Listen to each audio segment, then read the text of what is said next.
नमस्कार।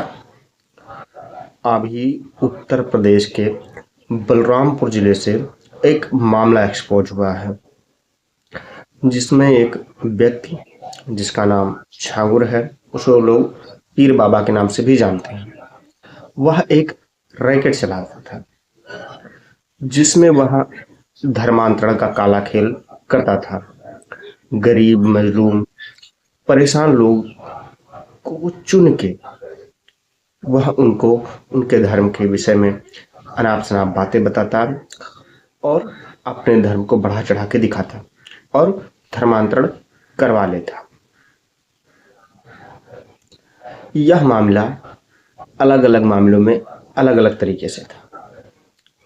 अलग अलग कास्ट के, अलग अलग जाति के लोगों को जो हिंदू धर्म के थे, उनका अलग अलग रेट कार्ड लिस्ट था, यानी कास्ट के हिसाब से अलग रेट था।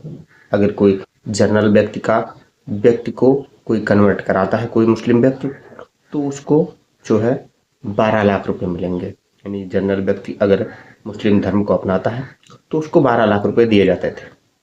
किसके तरफ से? संगठन की तरफ से।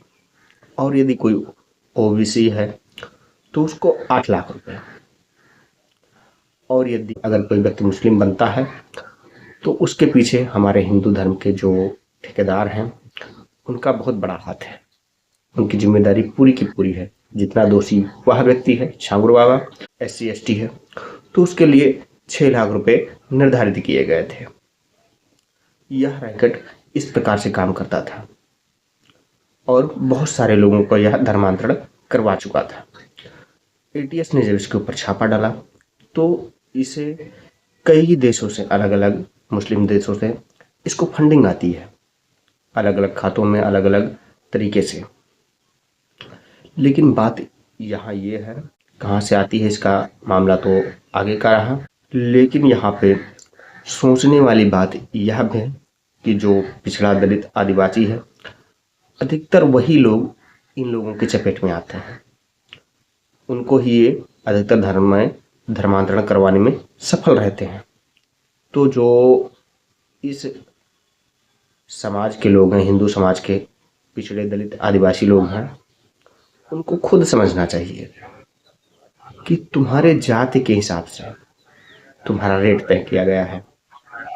यानी कि आप मुस्लिम में धर्मांतरण तो हो जाएंगे, लेकिन आपको वहाँ फिर भी आपके जाति के हिसाब से ही ट्रीट किया जाएगा। जैसे यहाँ हिसाब से ट्रीट किया जाता है।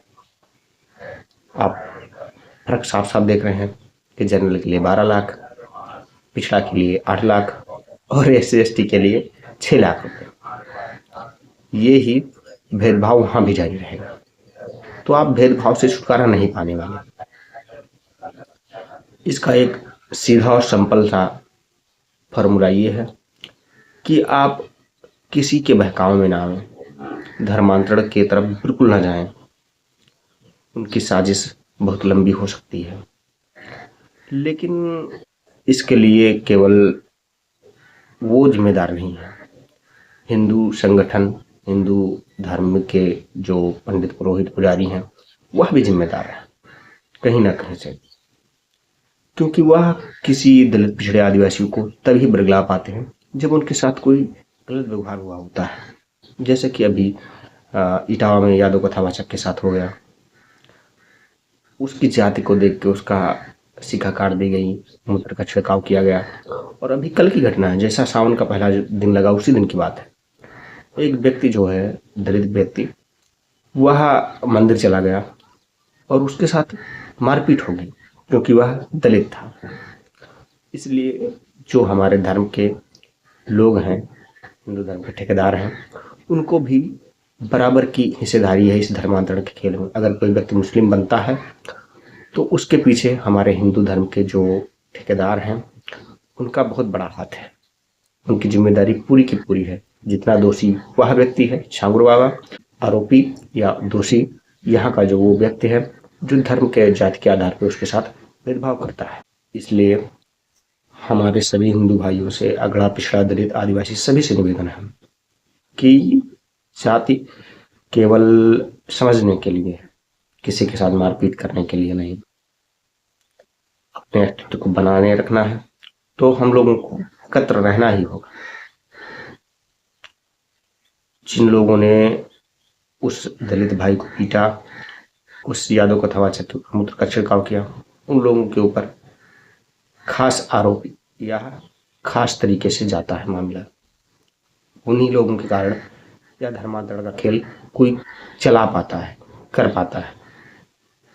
नहीं तो कोई भी व्यक्ति अपने धर्म, जहाँ वो पैदा हुआ है, जिस धर्म में आया है, जन्मा है, वह किसी भी हालत में किसी भी तरीके से अपने धर्म को छोड़ने के लिए राजी नहीं होता है।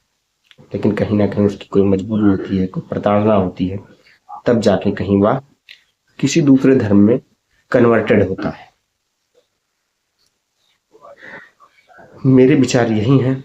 बाकी आपके अगर कोई विचार हैं तो कमेंट बॉक्स खुला हुआ है, कमेंट बॉक्स में जरूर बताइए। शुक्रिया, धन्यवाद, नमस्कार, हर हर महादेव, जय श्री कृष्ण।